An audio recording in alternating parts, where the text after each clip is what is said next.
ശക്തമായ മഴയിൽ പൊതുവൽ മേഖല വെള്ളത്തിനടിയിലായി വാഹന ഗതാഗതം മണിക്കൂറുകളോളം തടസ്സപ്പെട്ടു.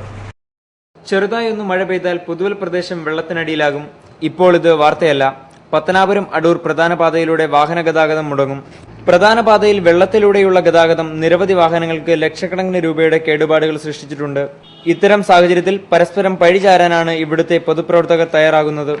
വെള്ളം ഒഴുകിപ്പോകാനുള്ള എല്ലാ മാർഗങ്ങളും ഇല്ലാതെയായി. ഇതുമൂലം മഴ പെയ്താൽ വെള്ളം റോഡിൽ തങ്ങുന്നു. ഓടയും തോടും വയലുമെല്ലാം ഇല്ലാതായതോടെ ചെറിയൊരു മഴ പെയ്താൽ പോലും ഇവിടെ ജലനിരപ്പ് ഉയരുന്നു. താൽക്കാലിക പരിഹാരമല്ല, ശാശ്വതമായ പരിഹാരമാണ് ഇവിടെ ആവശ്യം.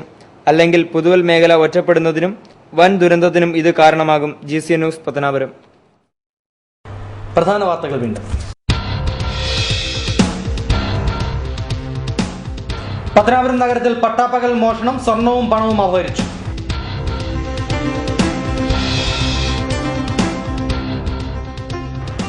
വായനയിലൂടെ ശക്തി ആർജിക്കണമെന്ന റവറന്റ് ഫാദർ K. എബ്രഹാം.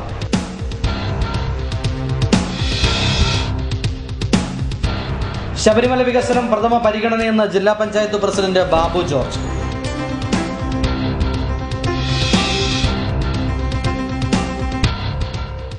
ഇതോടെ ഇന്നത്തെ വാർത്തകൾ സമാപിച്ചു. നമസ്കാരം.